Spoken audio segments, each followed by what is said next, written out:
현대사회와 사회 이해 제5주차 수업 시작하겠습니다. 지금 강의에 나와 있는 것처럼 이제 지난주까지 정치 부분이 끝났습니다. 3주 동안 우리가 정치 부분을 공부를 했습니다. 그래서 이번 주부터 다음 주까지 2주 동안 어쩌면은 조금 더 길어지면은 3주 동안 이렇게 해서 법에 대해서 공부를 하고자 합니다. 그렇게 하면 이제 우리가 8주차에 중간 시험을 보게 되거든요. 어쨌거나 지금 진도는 약간 유동적이긴 합니다. 그래서 중간 시험은 이제 진도 나간 그 범위까지 볼 거니까 그렇게 여러분들이 공부를 하면 되겠고요. 어쨌거나 법에 대한 내용을 이제 오늘부터 이제 시작하도록 그렇게 하겠습니다. 우리 교재로 치면은 약간 지금 우리 여기 강의 진도하고 교재가 약간 차이가 있긴 한데 순서만 조금 바뀌었을 뿐이니까 찾아서 여러분들이 공부를 하면 되겠고요. 교재를 보면은 우리 책에서 지금 그 132페이지 부분이 됩니다. 거기부터 우리가 공부를 하고 그 다음에 이제 이어서 또 앞부분으로 이동하는 식으로 그렇게 하겠습니다. 자, 먼저 그 시민생활과 법의 이념 이렇게 해가지고 우리 책에서 이제 132페이지부터 나오는 부분인데 먼저 이 법이라고 하는 것이 갖는 이념이라고 하는 거죠. 법이 내세우는 가장 이상적인 그런 상태, 그건 이제 법이 추구하는 이상적인 상태, 그건 이제 법의 이념이다 이렇게 해서 아이디얼이다 이렇게 말할 수 있겠어요. 우리가 이제 사회생활을 하다 보면은 규범이라고 하는 것들이 있습니다. 규범, norms 이렇게 말하죠. 규범. 이게 이제 법이나 도덕이나 이런 모든 것을 묶어서 통칭해서 규범이다 이렇게 말을 합니다.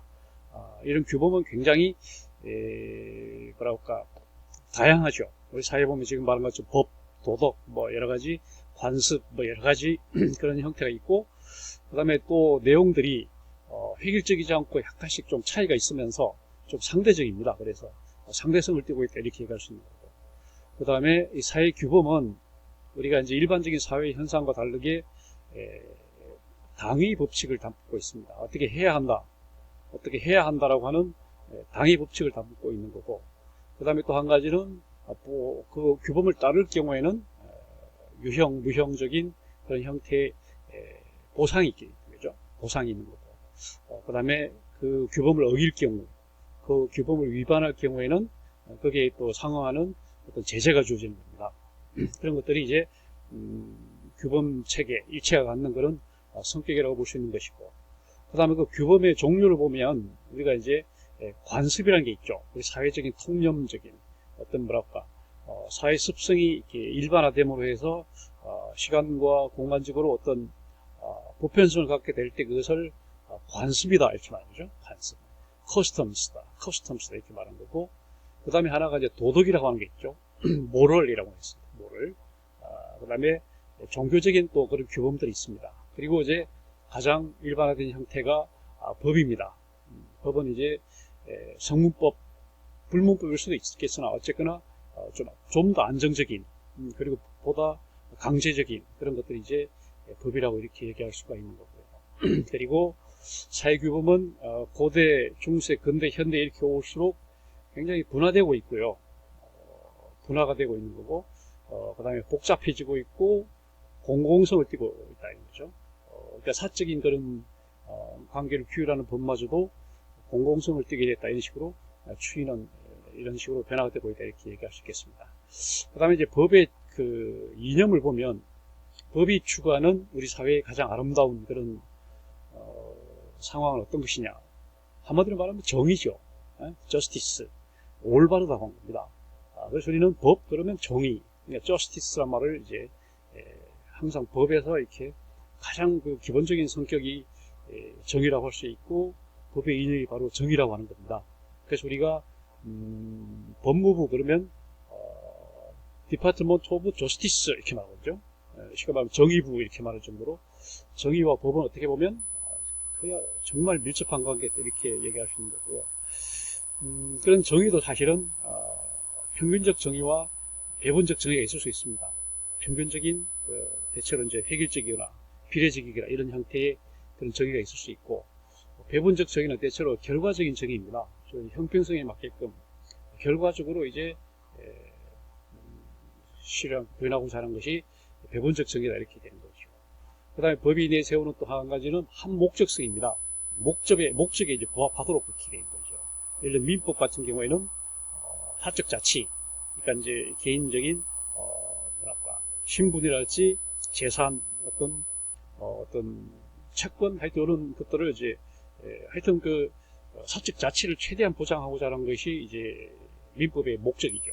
그 목적에 부합해서 이제 법이 만들어지는 거고, 형법이라고 하는 것은 이제 사회의 어떤 질서를 유지하고자 하는 그런 목적에 최적화된 그런 법이 바로 형법, 형사법이 되는 거고, 헌법은 이제 국가의 기본이 되는 거. 이런 식으로 해서 모든 법들은 어떤 목적에 최적화된 그 목적에 부합하도록 그렇게 만들어진 것이기 때문에 한목적성이 또 이제 법의 이념이라고 말할 수 있고, 그 다음에 법은 그 자체가 추구하는 가치가 있습니다. 그래서 이제 일단 민법에서 기본적으로 민사법에서 개인의 자유죠, 신체적인 자유, 그 다음에 어떤 정치적인 자유, 이런 어떤 그 구속으로부터의 자유를, 그 다음에 사적 자치, 그 다음 사유재산권, 뭐 이런 것들을 최대한 보장하도록 되어 있고, 그 다음에 이제 그런 민법이라고 하더라도 지금 이제 나오겠지만 근대 민법과 현대 민법으로 와가지고 현대 민법에 와서는 또 오늘 자유만 중요시한 게 아니라 평등을 또 굉장히 중요시합니다. 재산권 행사마저도 공공의 목적에 부합을 해야 되고 이런 식으로 하여튼 평등 그런 가치도 굉장히 중요시하는 거고요. 그 다음에 국가와 민족, 주로 이제 그 공법 체계, 헌법이랄지 이런 것들은 국가와 민족의 가치를 추구하고요. 그 다음에 이제 민사법은 개인의 이익, 그 다음에 형사법은 사회 전체의 이익, 이런 식으로 추구하는 그런 가치들이 있습니다. 그 다음에 법이 하나의 이념은 또 안정성이죠. 법이 자꾸 바뀌면 불안정하잖아요. 미래 예측 가능성이 있어야 되고 안정성이 있어야 되는 겁니다. 오늘 법이었던 것이 내일 또 해제돼서도 안 되고, 그런 일정한 안정성이 있으면서도 또한 사회의 변화에 또 이제 대응을 하면서도 이런 식의 그래서 법적인 안정성이 굉장히 중요합니다. 그래서 이제 불문법보다는 성문법이 훨씬 더 안정성이 있지 않냐 이렇게 해서 추세는 대체로 이제 불문법보다는 이제 성문법으로 이렇게 가는 추세가 있고, 그래서 하여튼 안정성이 굉장히 중요한 법의 이념이 되겠습니다. 그 다음에 이제 우리 중요한 것이 법의 원천이라고 하는 거죠. 법원이라고 지금 되어 있습니다. 한문으로 보면 법의 원천이다. 법의 원천이다. 발음은 고등법원, 대법원, 가정법원, 그렇게 말하는 법원이란 그 말과 그 다음에 여기서 말하는 법의 원천이라고 하는 법원은 발음이 똑같습니다. 그래서 이거는 한자로 이제 구분해야 되는데 법의 원천이 되겠습니다. 다시 말하면 영어로 말하면 sources of laws죠. 법들의 원천, 법은 어디서 나오는가 하는 것을 크게 나누면 이제 둘이죠. 성문법과 불문법이 있습니다. 성문법은 문서화된 그런 법입니다. 그러니까 성문법은 법원은 법전이죠. 법전에서 나온다 이렇게 말하시는 거고, 문서화된 법전에서 나온다 이렇게 말하시는 거고, 불문법은 반대로 법전이 없습니다.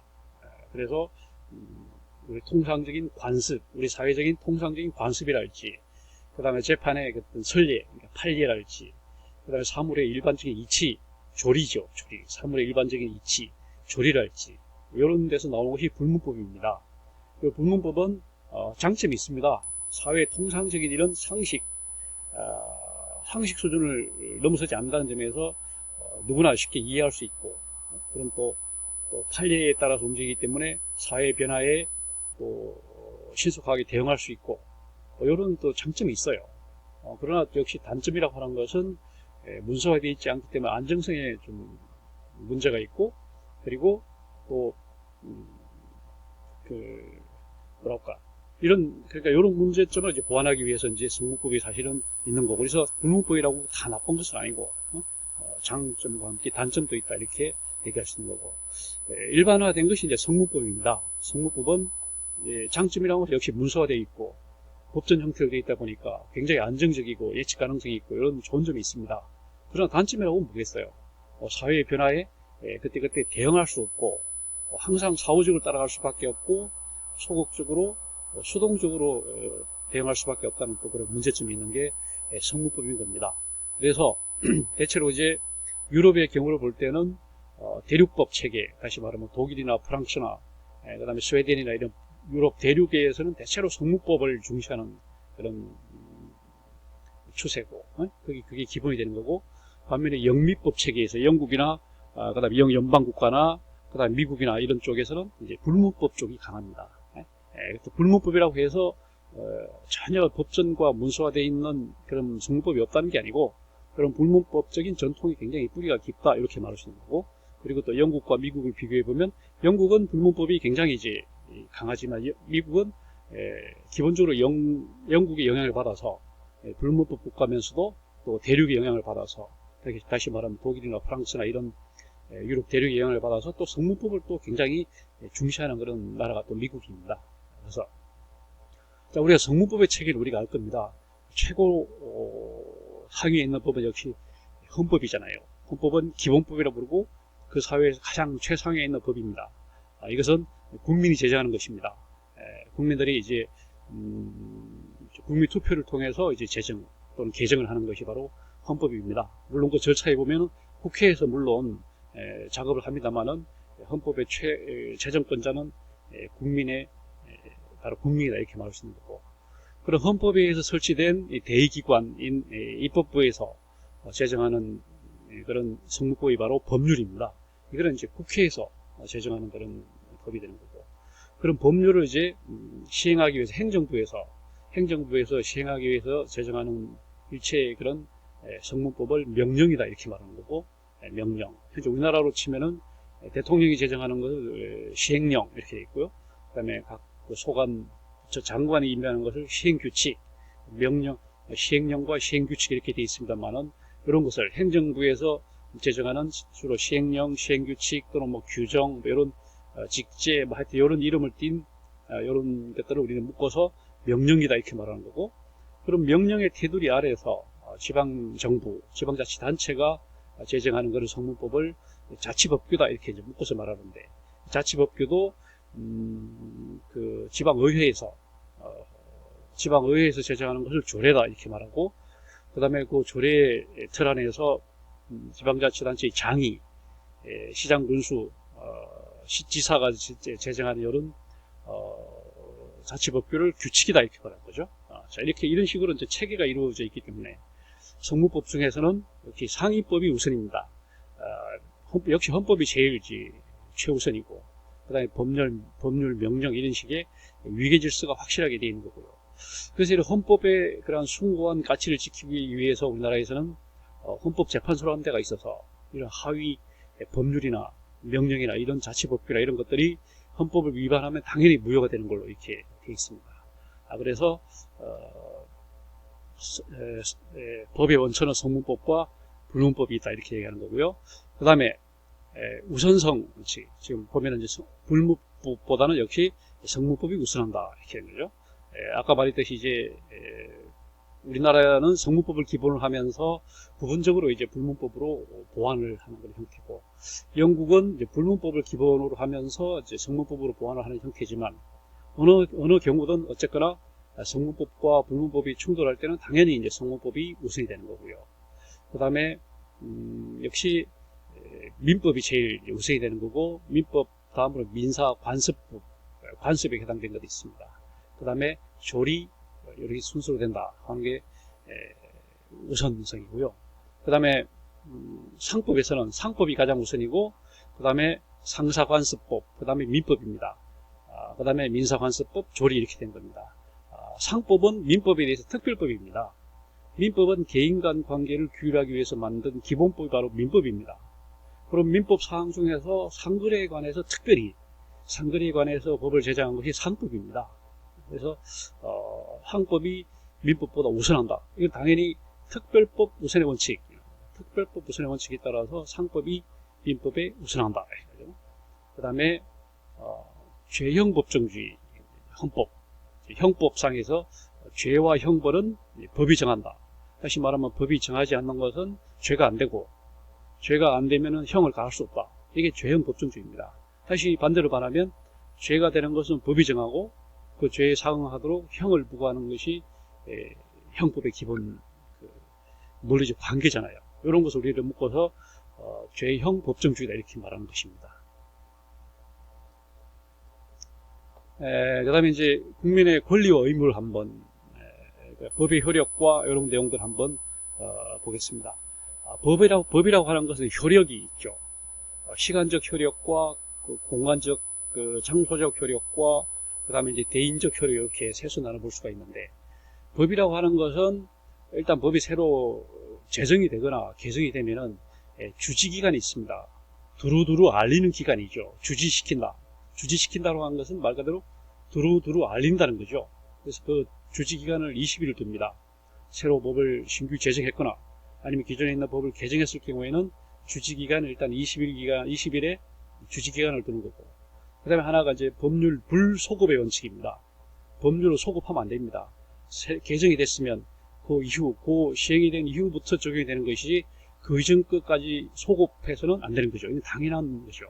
이거는 법의 안정성을 위해서 법률 불소급의 원칙이 있습니다. 그 다음에 신법 우선의 원칙. 신법이 대체하면 당연히 국법보다는 신법이 우선되는 거죠. 당연한 얘기입니다. 그 다음에 장소적 효력에 있어서 우리는 기본적으로 영토고권입니다. 대한민국 안에 있는 모든 것에 적용이 됩니다. 한국에 살고 있는 사람들이 아니라 대한민국 영토 안에 있는 모든 사항에 대해서 대한민국의 법 체계가 적용이 된다는 거죠. 이것을 우리는 한마디로 영토고권이다. 영토에 국한된 최고의 권력이다. 권이다. 이렇게. 최고의 주권이다. 그래서 영토고권 이렇게 말하는 거죠. 영토라고 하는 것을 우리가 알 겁니다. 국가를 구성하는 3대 요소.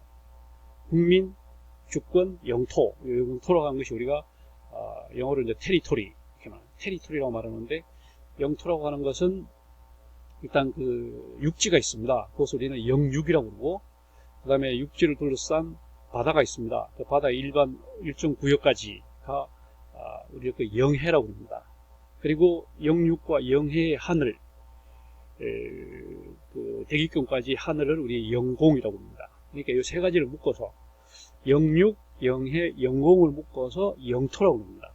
그러니까 우리가 국법이라고 하는 것은 대한민국 영토 안에서만 적용이 된다. 대한민국 영토를 넘어서면 적용이 안 된다. 이게 당연한 거죠. 그 다음에 우리가 대인적 효력에 있어서는 속지주의입니다. 대한민국 영토 안에 속하는 모든 것은 대한민국 그 법에 적용을 받는다. 그렇죠. 이게 우리는 속지주의다 이렇게 말하는 거고, 이게 영토국권이라고 해서 이게 당연히 우선시되고 있습니다. 그 다음에 이제 보완적으로 하는 게 속인주의입니다. 속인주의.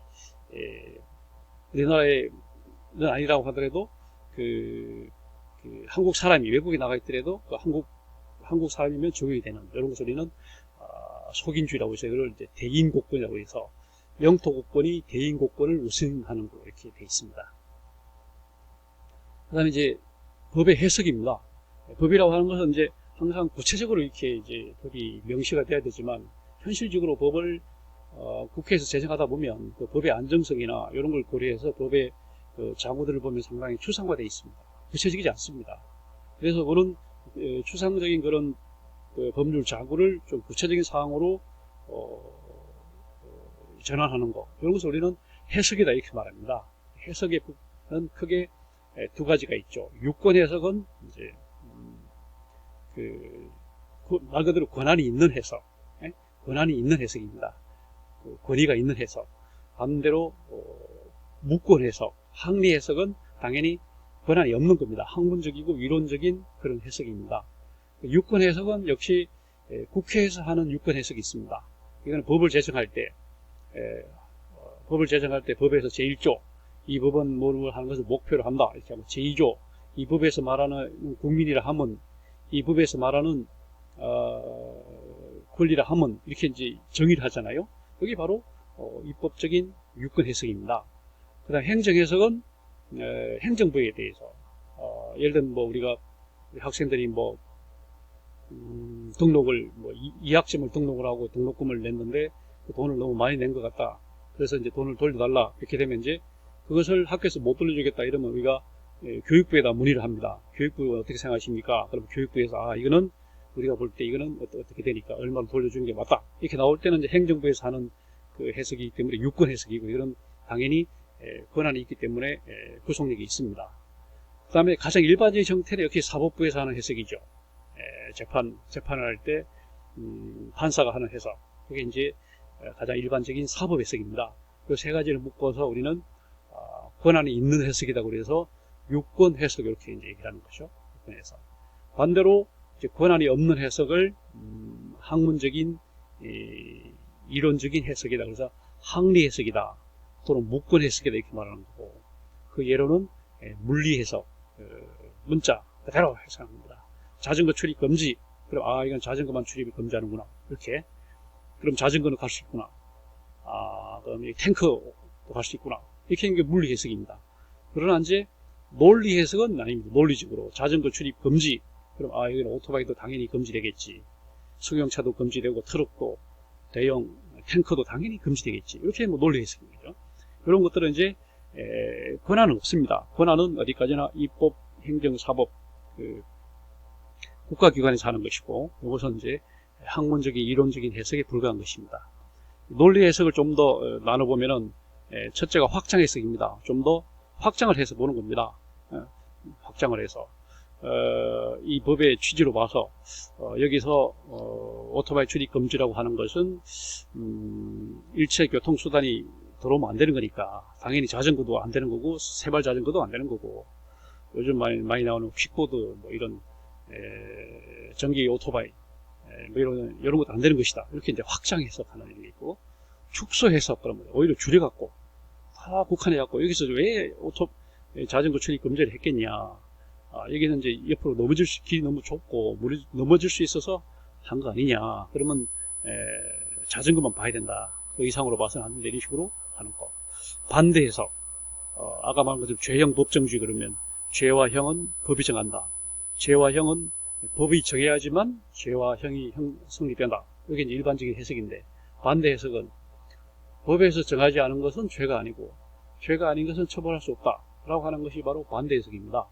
이게 반대 해석이 있는 거고, 그 다음에 당연 해석, 물론 해석, 아까 말한 것처럼 자전거 출입 금지, 그럼 당연히 오토바이 출입 금지다, 이런 식으로. 그러니까 예를 들면 보승방가 금지, 그러면 당연히 노상방뇨 금지, 이런 식으로 이제 당연히 이런 것들은 당연 해석, 물론 해석 이렇게 말하는 거고, 유추 해석은 좀 비슷하게 보는 겁니다. 비슷하게. 이 길에서 자전거를 출입 금지했으면 이쪽 길도 비슷한 길이니까 여기도 당연히 금지가 아닐까, 이렇게 이제 비슷한 경우에다 이제 갖다 맞추는 그런 게 유추 해석이 되겠습니다. 그 다음에 이제 법을 해석할 때는 사실관계, 법을 해석을 한 다음에 사실관계를 확정을 해서 입증을 하고, 그 다음에 이제 추정을 하고 간주를 하고, 추정은 나중에 반대되는 예가 나오면 번복할 수 있는 게 이제 추정입니다. 간주는 반대되는 예가 나와도 번복할 수 없는 경우가 이제 간주가 되는 거죠. 어쨌든 이런 것이 법 해석입니다. 그 다음에 우리가 자연법과 실정법, 우리가 자연법 말 그대로 자연 그대로 이제 존재하는 것이 자연법입니다. 실정법은 그런 자연법 중에 인간이 실제로 제정한 법입니다. 그래서 우리 한문으로 이렇게 실제로 제정한 법이다, 이렇게 해서 실정법 이렇게 이제 쓰는 거죠. 그 자연법을 중시하는 이런 사람들은 이제 제일 중요한 것이 역시 자연적 정의가 중요한 거 아니냐. 자연스러운 것은 정의가 중요한 것이고, 그 다음 질서도 자연적 질서가 중요한 것이고, 그렇기 때문에 이거는 시간 공간적으로 보편적이다, 보편 타당하다. 이것이 이제 그리스 시대 때는 대자연의 원리다 이렇게 얘기를 했었고, 중세에 와서는 신의 섭리다 이렇게 말했었고, 근대에 와서는 자연의 본성과 이성이다 이렇게 말했었죠. 이런 자연법을 가지고 자연법 중에서 우리가 실정법이 나오기 때문에 실정법의 토대가 되는 것이고, 그 다음에 또 자연법을 가지고 또 평가할 수 있어요, 실정법을. 그리고 자연법을 가지고 실정법의 이런 허점들을 많이 보완할 수가 있는 겁니다. 그래서 아까 나온 것처럼 분법 중에 조리라고 하는 게 있잖아요. 이 조리라고 하는 것이 자연법과 관련된 경우가 많습니다. 그다음 실정법, 아까 말한 것처럼 이제 인간이 실제로 제정한 법을 실정법이라고 하는데, 이거는 법의 중요한 것은 실제로 그 법이 있느냐 없느냐, 이런 걸 법 실정주의다 이렇게 말하는 거고, 법 사회학이라고 하는 것은 사회적으로 어떤 배경을 가지고 있는지, 어떤 배경에 있어서 법이 만들어졌는지 그런 걸 밝혀내는 것이 이제 법 사회학인데, 이것은 경험적 역사적 사실에 기초한 법적으로 타당성이 있어야 되고, 그 다음에 사회적으로 그게 적합해야 돼요. 그게 기본적인 조건이 되는 거고, 그 다음에 실정법은 다양성과 특수성이 있다. 그래서 이 자연법과 실정법은 서로 상호 보완 관계에 있다는 거죠. 기본적으로 실정법을 기본으로 하면서도 자연법을 가지고 이제 보완을 하고 보충을 하고 이런 식으로 아까 말한 것처럼 불문법으로서 조리 같은 이런 이제 보완하는 식으로 이렇게 하는 겁니다. 그 다음에 이제 법치주의라는 게 있습니다. 법이 모든 것을 다스린다. 인간의 어떤 인간의 자의적인 판단에 의해서 모든 것이 결정이 되는 것이 아니라 법이 결정한다고 하는 것이 이제 법치주의라고 하는 것입니다. 그래서 법치주의라고 하는 것은 이제 rule of law입니다. 법의 지배입니다. 법이 지배를 한다는 거죠. 법이 인간이 지배를 하는 것이 아니라 법이 지배를 한다. 정치가 지배하는 것이 아니라 법이 지배를 한다 이런 거죠. 이것은 수단적인 성격입니다. 우리 인간의 인권을 보장하고 인간의 행복을 보장하기 위한 하나의 수단이 바로 법치죠. 다시 말하면 인간의 자의적인 그런 뭐랄까 자의적인 그런 판단으로부터 우리 보호하고자 하는 것은 수단인 거고요. 그 다음에 이제 이것은 법이 갖는 권위, 그 다음에 정당성이 있다는 걸 전제로 합니다. 법이라고 하는 것이 권위가 있고 법이 정당하다. 그렇기 때문에 법에 의해서 지배를 받는다는 것이, 만약에 법이 악법이다 이러면 이거는 안 되는 거죠. 그러니까 정당성을 전제로 한 것이다. 그래, 그 다음에 이제 법이 입법부를 구속을 해요. 국회도 헌법의 지배를 받는 거죠. 행정부도 사법부도 다 법적인 법의 지배를 받습니다. 헌법의 지배를 받아요. 헌법을 벗어날 수가 없습니다. 이런 것을 이제 우리는 기속이다 말이에요. 기속이라고 말한 거고, 영국에서 이제 이 강조를 했고, 신민혁명 때 이것이 중요성이 부각이 됐다 이런 얘기가 되겠습니다. 그 다음에 형식적 법치주의는 법에 의한 지배입니다. 법이 지배를 받는 것이 아니고 어떤 개인을 우상화시키기 위해서 법을 통해서 교묘하게 이것을 이제 형식적 법치주의다. 룰 바이 로우입니다. 이거는 이제 이래서 바이마르 시기 때 나치가 출현할 수 있었고, 그 다음에 실질적 법치주의가 돼야 되는 거죠. 지금 말한 것처럼 룰 오브 로가 돼야 됩니다. 법에 의한 지배가 아니라 법의 지배를 받아야 된다는 얘기죠. 자, 이게 실질적 법치주의가 되겠습니다. 그 다음에 이제 법의 종류인데 이것도 굉장히 사실 중요하죠. 자, 이건 교율 대상에 따라서 일단 나누는 게 일반적인 구분법인데, 그렇게 나누는 게 대체로 이제 공법, 사법, 사회법이죠. 이건 아주 오래된 로마 시대 때부터 나왔던 아주 오래된 법 분류법입니다. 공법은 말대로 국가가 이제 개입되는 법이죠. 자, 가장 대표적인 게 헌법이고, 행정법, 형법, 그 다음에 형사소송법, 민사소송법, 행정소송법, 헌법소송법, 이런 절차법, 행정정보공개법, 하여튼 이런 절차법들이 다 공법입니다. 사법은 이제 개인 간 관계를 규율하는 법, 가장 대표적인 게 민법이고, 아까 말했듯이 민법 사항 중에서 특별히 상거래, 상사에 관한 특별법이 바로 상법입니다. 사법은 민법 상법이고, 그 다음에 공법과 사회법의 중간에 영역에 위치하는 것이 사회법입니다. 사회법. 이거는 대표적인 게 노동법, 경제법, 사회보장법입니다. 원래 노동법은 원래 사법이었습니다. 노사 자율적인 계약에 관한 것이 노동법이었어요. 근데 이제 이게 독점 자본주의에 접어들면서 노사 자율적인 그런 계약이 아니라 사용자한테 유리하게 점점 상황이 전개되잖아요. 그래서 이제 국가가 개입을 해서 노동자의 편을 들어서 이제 평등한 그런 계약이 되도록 해야 되겠다. 그러니까 이제 노동법은 본래는 사법이었으나 공법적인 성격이 가미되면서 사회법이 된 것이고요. 반대로 사회보장법은 반대입니다. 본래 사회보장법은 국가가 공공구조나 사회보험이나 이런 것들을 본래 국가가 이제 시행하던 게 사회보장이었는데, 국가가 너무 이제 사회보장 뭐랄까 압박이 커지니까 우리가 흔히 말하는 것처럼 사회복지 민영화, 사회보장 민영화 이렇게 되면서 이제 특히 이제 사회복지 서비스 쪽에서 사회복지가 굉장히 많이 민영화가 됐습니다. 그러니까 사회보장은 본래는 공법이었으나 이제 사회복지 민영화 추세를 반영하면서 사법적인 성격이 약간 가미되고 그래서 이제 사회법이 된 겁니다. 그러니까 노동법과 사회보장법은 출발이 다른 거예요. 노동법은 본래 공법이었으나 사회법이 된 거고, 사법이었으나 사회법이 된 거고, 사회보장법은 본래 공법이었으나 사회법이 된 거죠. 그 다음에 경제법도 마찬가지입니다.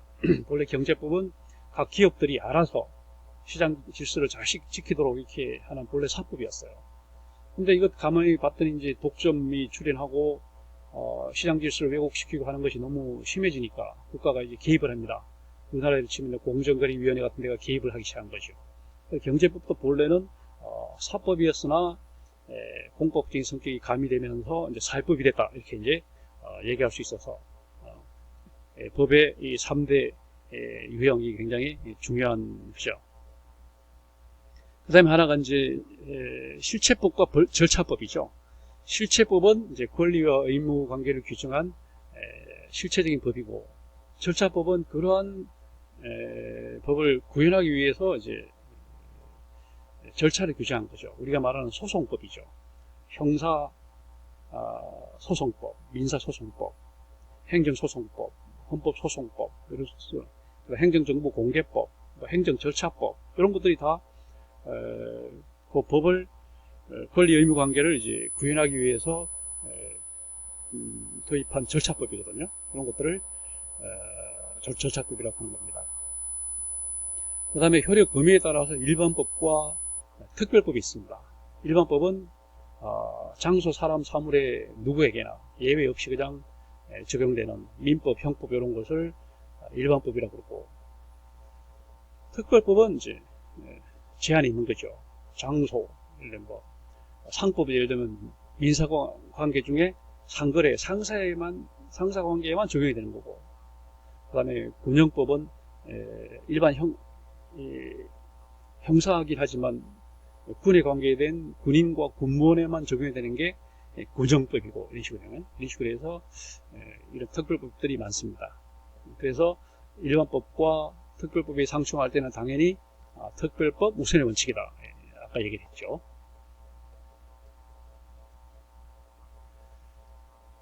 자, 그 다음에 권리와 의무. 우리가 이제 법률 관계 이런 말 합니다. 법률 관계. 이거는 일반적인 사회관계 중에서 강제성을 갖는 법규범에 의해서 강제로 규율되는 생활관계입니다. 선택적으로 된 게 아니에요. 강제적으로. 돈을 빌렸으면 돈을 줘야 됩니다. 돈을 빌렸으면 갚아야 되는 거고, 그 다음에 대금을 받아서 물건을 줘야 됩니다. 그 다음에 죄를 지면 돈을 받아야 돼요. 이건 뭐 내가 선택할 수 있는 게 아닙니다. 강제적인 이런 것들이 이제 우리는 법률 관계입니다. 그래서 일반 사회관계가 좀 다르죠. 추석 때, 명절 때 부모한테 인사를 안 드린다, 불효. 이거는 그냥 사회관계입니다. 그거는 처벌할 수가 없어요. 그러나 어떤 법적인 강제성이 개입이 되는 거, 이런 것들이 법률 관계 되는 거죠.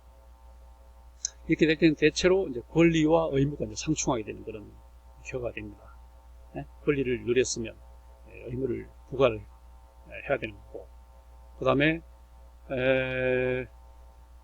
하여튼 그런 식으로 이런 거고, 그러나 이제 전 근대 시대 때는 주로 의무 쪽이 강했습니다. 그러다가 이제 근대에 와서는 권리를 강조하다가 오늘날 와서는 권리와 의무를 동시에 이제 균형을 중시하는 그런 시대가 됐습니다. 자, 권리와 의무는 이제 공권, 공적인, 사적인 이런 거, 아까 말한 것처럼 공법적인 권리가 공권, 그다음 사법적인 권리가 사권, 그다음에 사회법적인 권리가 사회권 이렇게 되는 거죠. 공권은 주로 자유권, 참정권, 청구권, 사회권 이런 것들이 이제 공권이고요. 그 다음에 인격권, 신분권, 재산권 요게 이제 사권이고요. 그 다음에 노동권, 사회보장권, 경제권 이런 게 사회권입니다.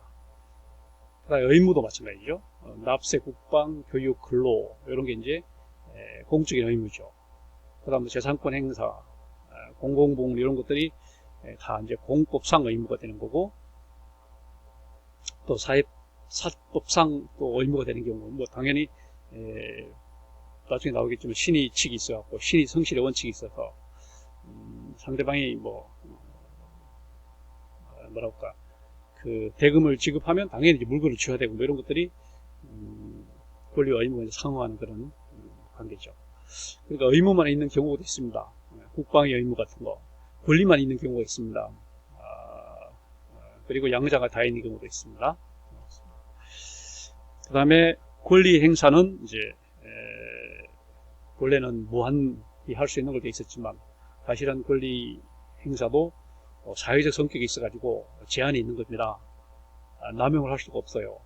그리고 공공의 이익을 반할 수는 없습니다. 대표적인 게 우리가 말하는 알박기죠. 부동산 재개발 하는데 자기 집만 딱 안 팔고 중간에 알박기를 한다. 그럼 옛날에는 그것 집 하나 때문에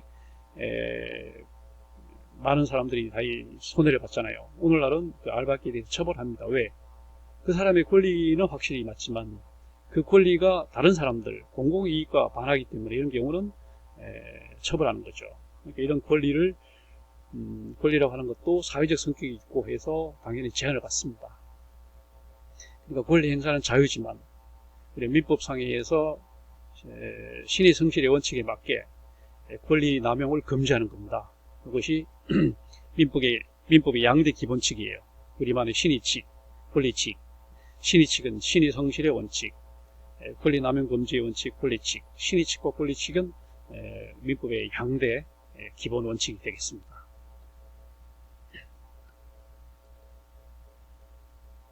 그 다음에 이제 우리가 보는 것이 능력이죠. 법적인 권리 의무 주체가 될 수 있느냐 없느냐. 이것을 우리는 이제 능력이다 이렇게 해요. 능력이다. 그래서 우리 이것을 권리 능력, 의사 능력, 능력이라는 말을 붙입니다. 자, 그래서 권리 능력이라는 것은 권리와 의무의 주체가 될 수 있는 능력입니다. 자, 권리 능력자는 누굽니까? 자연인과 법인이 있습니다. 자연인은 민법에 의해서 출생 시점부터 사망 시점까지 생존한 사람이 권리 능력자입니다. 그럼 어떤 사람이 출생이냐? 완전 노출된 상태입니다. 여기에 대해서도 여러 학설들이 상충하고 있습니다. 그 사람이 완전 노출해야지만 그 사람이 자연인이다. 이게 이제 통설입니다. 그러나 일부 노출설, 일부만 엄마 뱃속에서 머리만 나와도 이 사람은 자연인으로 봐야 된다. 이런 또 이제 소수 의견이 있고요. 그 다음에 잉태설이 있습니다. 엄마 뱃속에 생겼을 때부터 이미 얘는 자연인으로 봐야 된다. 이런 사람도 있고요. 여러 가지 이제 학설이 있지만 통설은 역시 완전 노출설입니다. 그 다음에 사망도 마찬가지예요. 언제가 사망이냐? 통설은 심폐사입니다. 심장과 폐가 기능을 상실했을 때가 사망입니다. 그러나 이제 우리가 뇌사 상태도 있습니다. 우리 흔히 말하는 식물인간 이런 경우는 사망으로 봐야 되냐? 사망으로 안 보죠. 그래서 이제 뇌사설도 있고 여러 가지 이제 소수 의견이 있긴 하지만 다수 의견은 역시 심폐사입니다. 그러니까 우리 자연인이라고 하는 것은 생존한 사람이고 완전 노출된 출생 시점부터 심폐사 사망 시점까지 그 시기에 있는 사람을 우리는 자연인이라고 합니다. 그 다음에 하나가 이제 법인입니다. 법인은 자연인에 준하게 이제 법적인 형태의 권리 능력자를 이제 법인이다 이렇게 이름을 붙이는 거고요. 법인은 이제 정부관을 가지고 있습니다. 정부관의 목적 범위에 의해서 법인을 인정하는 겁니다. 목적 범위를 넘어서면 당연히 법인으로 인정을 못 받는 거죠. 그래서 이 법인은 사단법인과 재단법인이 있습니다. 사단법인은 사람들이 모여서 만드는 법인체입니다. YMCA나 보이스카우트 같은 이런 것이 사단법인이고, 재단법인은 돈을 가지고 만드는 것입니다. 학교법인, 종교법인, 의료법인, 사회복지법인 이런 형태가 다 재단법인입니다. 법인이 되려면 일단은 아까 말한 것처럼 이제 정관이 있어야 되고, 그러려면 등기를 해야 됩니다. 법인 설립을 하고 등기를 하고, 그 다음에 이 법인이 제 기능을 다하면 이제 청산을 하고 이렇게 되는 거죠. 그 다음에 태아의 권리 능력. 태아의 권리 능력은 현재 불법 행위로 인한 손해배상 청구권과 상속권 두 가지만 현재 인정을 하고 있습니다. 그 다음에 권리 능력의 소멸. 아까 말한 것처럼 자연인인 경우 사망했을 때 심폐사 했을 경우에 자연인은 권리 능력을 소멸했다 이렇게 보는 거고, 법인은 청산했을 때 법인 해산을 하고 재산을 완전히 정리 끝나면 그걸 이제 청산이라고 봅니다. 청산했을 때까지 청산하게 되면 이제 권리 능력이 소멸되는 걸로 봅니다. 이 사망 시점이 왜 중요하냐? 그 사람의 사망이 인정이 돼야지 상속이 개시가 됩니다. 그 다음에 유언이 효력을 발생합니다. 그 다음에 그 배우자가 재혼을 할 수 있습니다. 그 다음에 보험과 연금이 중지되거나 뭐 이렇게 됩니다. 이런 뭐 사망보험, 보험금이 나오는 거고, 그 다음에 뭐 국민연금 같은 거 중단되는 거고, 보험과 연금에 변화가 생기는 거고, 그 다음에 후견인 자격을 상실하고, 이렇게 되다 보니까 사망 시점이 굉장히 중요하고 예민한 사안이 되는 거죠. 사망은 아까 말한 것처럼 심장과 폐 기능이 중지된 거, 심폐사를 인정합니다. 뇌사도 일부는 인정을 하지만 전부는 아니고요. 그 다음에 동시 사망에 대해서는 이제 추정을 합니다. 동시 사망. 비행기에 떨어졌다. 저는 사망했다.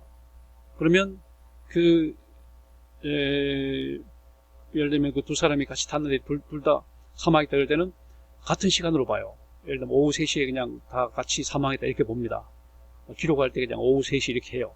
어떤 사람은 오후 3시 1분, 어떤 사람은 오후 3시 3분 이럴 수 있지만 그냥 오후 3시 정각 이렇게 해서 그냥 편의상 동시 사망한 걸로 이렇게 추정을 합니다. 여기에 대해서 뭐 누가 이의를 제기할 사람도 없죠. 이런 거 추정하는 거. 그 다음에 인정 사망, 어떤지, 배가 가다가 이제, 난파해가지고, 그 배에 탔던 100명이 다 없어졌어요. 이 경우에는 이 사람들은 그냥 사망한 걸로 이렇게, 주로 이제 비행기가 그렇죠. 비행기가 이제 타고 가다가, 100명이 다 죽었다. 시체를 전혀 못 찾았다. 이럴 경우에는 그냥 시체를 확인을 안 했어도 그냥, 사망한 걸로 추정을 하는 겁니다. 그 다음에 실종 선고는 이제 간주로 이렇게 봅니다. 간주로 보는 거고요.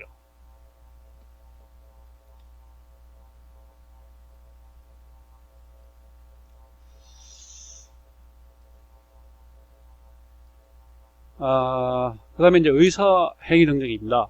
의사 능력은 아까 이제 권리 능력과 다르게 정신적으로 판단할 수 있는 능력을 의사 능력이라고 합니다. 의사 능력이 없는 사람은 누굽니까? 유아, 정신병자, 만취자 이런 사람들은 의사 능력이 없는 걸로 이렇게 우리가 보는 거죠. 그다음 행위 능력, 이거는 단독적 재산 신분행위 능력을 말합니다. 단독적으로 재산을 뭐 처분하고 그다음에 뭐 양자로 들어가고 하는 이런 단독적인 재산 신분행위 능력이 있는 것을 행위 능력이라고 말하는 거죠. 그리고 권리 능력과 의사 능력과 행위 능력은 좀씩 다릅니다. 행위 능력에도 제한 능력자들은 매번 의사 능력이 없음을 보여줘야 되는 거죠. 그래서 취소할 수 있다 이 말입니다.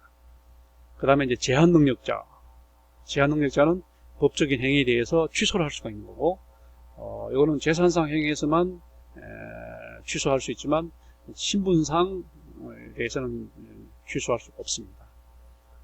만 19세 미만인 미성년자, 그 다음에 피한정, 피성년, 후견인, 피한정, 피성년 후견인은 제한 능력자가 되는 겁니다. 그 다음에 이제 우리가 그 미성년자에 대한 그 보호 내용들을 한번 보면은, 미성년자는 우리가 민사상, 형사상, 그 다음에 근로관계법상, 청소년보호법상 이렇게 보호를 받도록 되어 있습니다. 민사법상으로 미성년자에 대해서는 원칙적으로 법정 대리인의 동의가 필요합니다. 친권자, 부모나 아니면 후견인이나 이런 사람들의 동의가 필요하고요. 그러나 권리취득과 의무, 권리취득 의무 면제 이렇게 되어 있습니다. 그 다음에 영업 관련 행위 등은 동의가 필요하지 않고요. 그 다음에 형사적으로 보호할 때는 형사 미성년자, 만 14세 미만, 그 다음에 소년범이라고 해서 우리가 말할 때 촉법 소년, 그 다음에 우범 소년, 범죄 소년 이렇게 구분해서 형사 보호하게 되어 있고요. 그 다음에 근로기준법상에 미성년자는 의무교육과 관련해서 쉽게 말하면 우리나라는 지금 12년 의무 무상교육으로 되어 있으니까 일단 의무교육은 현재 중학교까지 9년으로 되어 있죠. 그리고 고등학교까지 이제 무상교육은 되고 있습니다. 의무교육과 관련해서 이제 근로기준법상으로 보호를 하도록 그렇게 되어 있습니다. 그 다음에 취업 최저 연령 만 15세입니다. 그 다음에 연소자 증명, 그 다음에 근로계약 체결은 이제 대리인의 동의가 필요하고요. 임금을 청구할 때는 이제 단독 청구할 수 있고, 그 다음에 근로시간이 제한되어 있습니다. 하루 7시간, 일주일에 40시간 이하만 일할 수 있습니다. 그 다음에 야간 휴일 근로 금지되어 있고요. 유해유형업종도 금지되어 있습니다. 그 다음에 청소년보호법상으로 해서 술, 담배, 판매 금지되어 있고, 장소 행위, 음란물 규제를 하도록 그렇게 되어 있습니다. 그 다음에 이제 부부관계에 대해서 이제, 우리가 이제 가족관계에 들어가서, 이건 이제 민사법이죠. 민사에서 이제 가족법입니다. 나중에 이제 나오겠지만, 민법은 물권, 채권, 친족, 상속, 이런 식으로 되어 있잖아요. 그러니까 친족, 상속에 들어가서 이제 친족에서 우리가 가족법이 있습니다. 가족 중에 이제 제일 기본이 되는 것이 역시 부부 아닙니까? 부부 간의 법률 관계는 이제 혼인과 이혼, 이게 혼인으로 일단 부부가 되는 거죠. 혼인은 신분상 어떤 계약이 되는 거고요. 실질적으로 이제 혼인이 되려면 자유의사에 따라서 만 18세 이상이어야 되고, 근친혼을 금지하고 있고, 그 다음에 중혼 금지, 그러니까 재혼, 그러니까 결혼을 2번 하지 못하게, 배우자가 있는 경우에는 결혼을 1번만 하도록 중혼 금지 이렇게 되어 있습니다. 그 다음에 혼인신고를 하게 되어 있습니다. 그래서 법률혼주의를 택하고 있고요. 그 다음에 혼인을 하게 되면 각 증명서에 부부관계라고 하는 게 명시가 됩니다. 혼인을 하게 되면 동거 의무가 있고, 부양, 협조, 정조, 공동책임 이런 의무가 있고요. 그 다음에 상호 상속권이 있는 거고요. 서로 간에 상속을 하는 거고, 부부 별산제, 부부가 서로 재산을 따로 이제 이렇게 할 수 있는, 그 다음에 공유제 이렇게 된 거고, 있습니다. 그다음 이혼이라고 하는 것은 혼인계약의 해소입니다. 자연적 해소, 사망을 하는 경우 자연적 해소, 인위적 해소, 이혼 절차를 밟는 경우, 그 다음에 협의 이혼이 있을 수 있고 재판 이혼이 있을 수 있는 거고요. 이혼하게 되면 면접 교섭권, 재산 분할 청구권, 손해배상 청구권이 이제 발생하게 됩니다.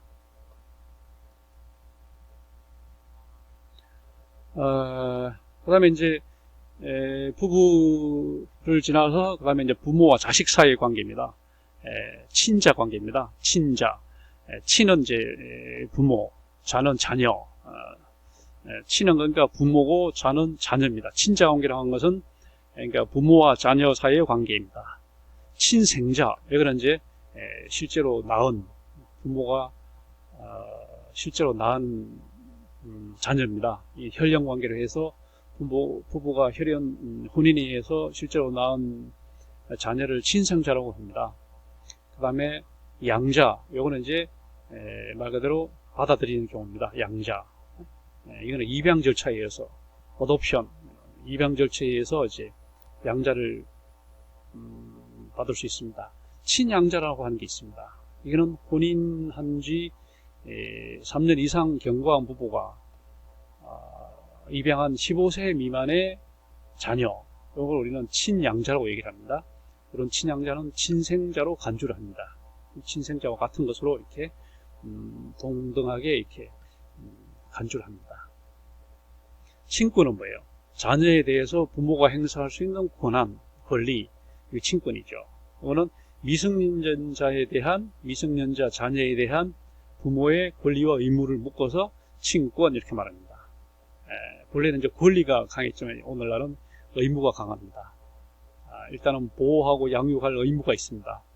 그 다음에 거소를 지정하고, 그 다음에 자녀 재산 관리 의무가 있고요. 그 다음에 대리 동의권이 있습니다. 그리고 친권의 행사는 부모가 공동으로 하도록 되어 있습니다. 그 다음에 가정법원이 개입할 수 있고요.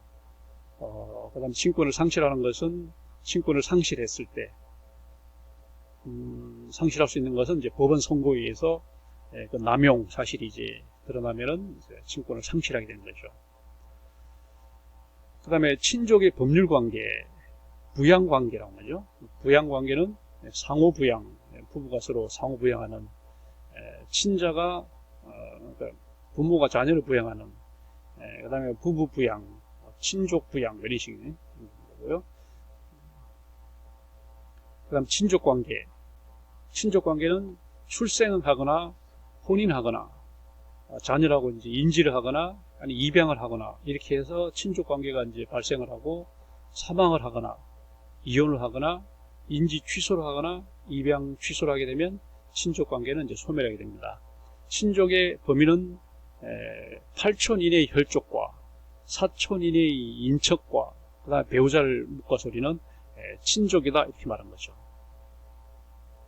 우리가 이제 부자 사이를 1촌, 그 다음에 형제 사이를 2촌 이렇게, 그래서 우리가 홀수면 짝수면 뭐 이렇게, 홀수면 이제 뭐죠? 조카 뭐 삼촌 이런 관계고 짝수면 이제 형제 사촌 뭐 이런 관계 되는 거죠. 그 다음에 혼인금지 친족이 있습니다. 우리가 동성동본제가 폐지가 됐지만 혼인이 금지된 친족이 있습니다. 우리가 근친상간 금지 뭐 이게 맞게 있습니다. 그 다음에 개정가족법, 우리나라 그 가족법이 개정이 됐습니다. 그래서 그 주요 내용을 보면 호주제가 폐지가 됐어요. 이제는 가족관계 등록제입니다. 호주제는 이제 없어졌습니다. 그 다음에 가족 범위를 재구성했습니다. 그 다음에 여성 재혼 금지 기간을 폐지했어요. 예전에는 이혼한 지 10개월이 경과해야지 여성이 재혼할 수 있겠습니다. 왜냐하면 이제 임신, 가임 기간이 10개월을 보기 때문에 그 임신한 사실이 이제 없는 걸 확인하고 그 다음에 재혼하도록 해서 예전에는 여성 재혼 금지 기간이 이제 10개월이 있었는데 이걸 폐지를 했습니다. 이제는 언제든지 재혼할 수가 있습니다. 그 다음에 동성동본 검문제도를 폐지했습니다. 예전에는 동성동본 검문 결혼을 못하게 있었잖아요. 이제는 폐지를 했습니다.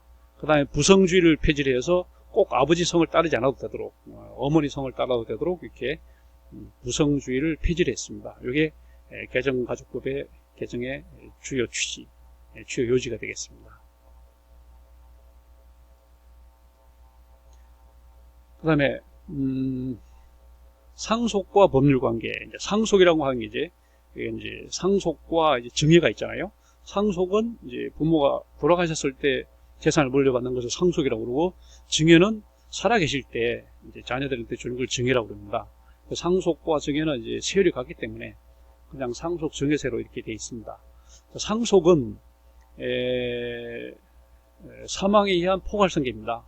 부모님이 사망하심으로써 이제 포괄적으로 승계가 돼요. 적극재산과 소극재산이 다 승계가 돼요. 쉽게 말하면 재산이랄지 이런 권리도 승계가 되지만 채무도 승계가 되죠.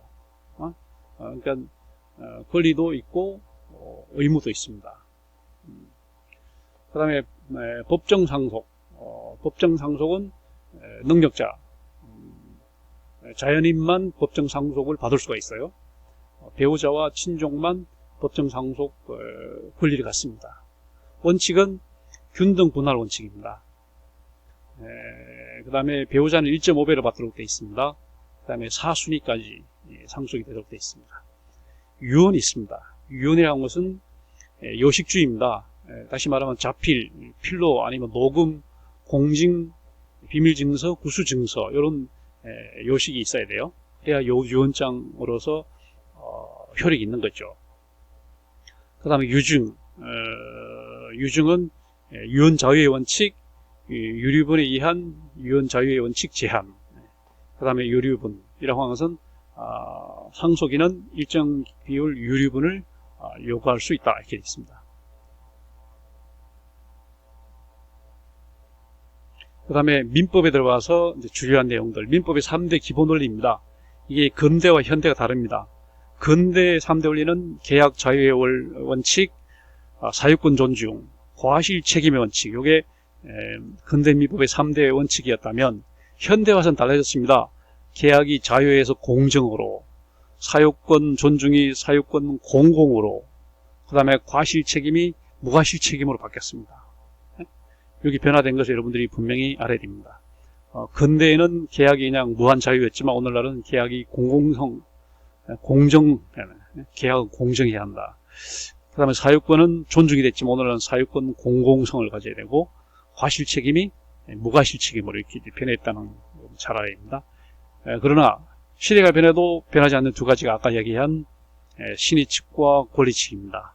신의 성실의 원칙과 권리남용 금지의 원칙, 이것은 시대가 가도 변하지 않습니다. 이것을 신의 측과 권리 측이다 이렇게 말합니다.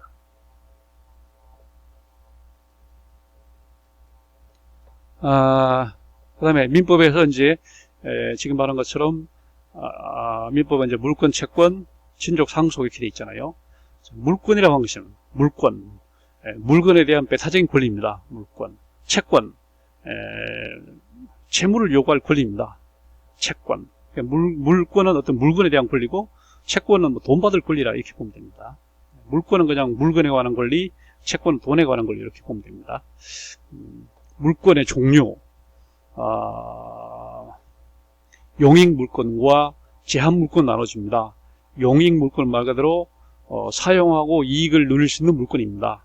거기에 대한 것은 소유권, 점유권, 지상, 지역, 전세권 이런 것들을 우리는 용익 물권이라고 합니다.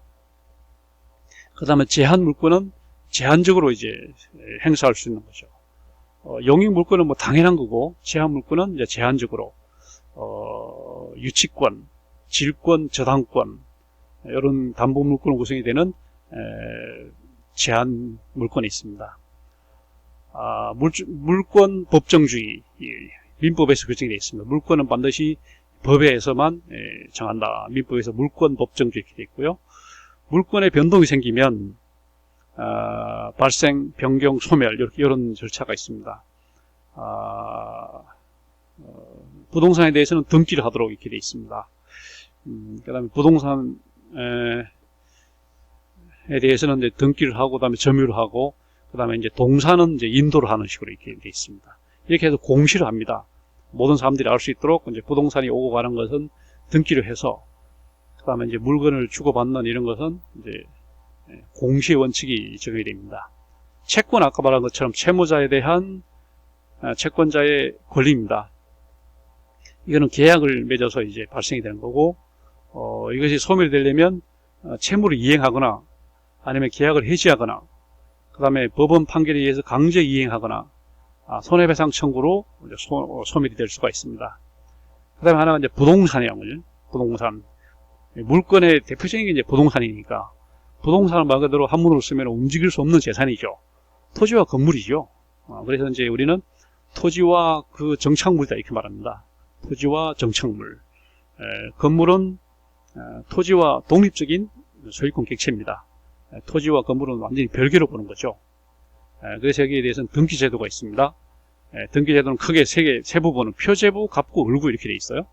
등기제도가 있고요. 그다음에 임대차 보호법이 있습니다. 기간, 대항력, 우선 변제권 이런 게 있습니다.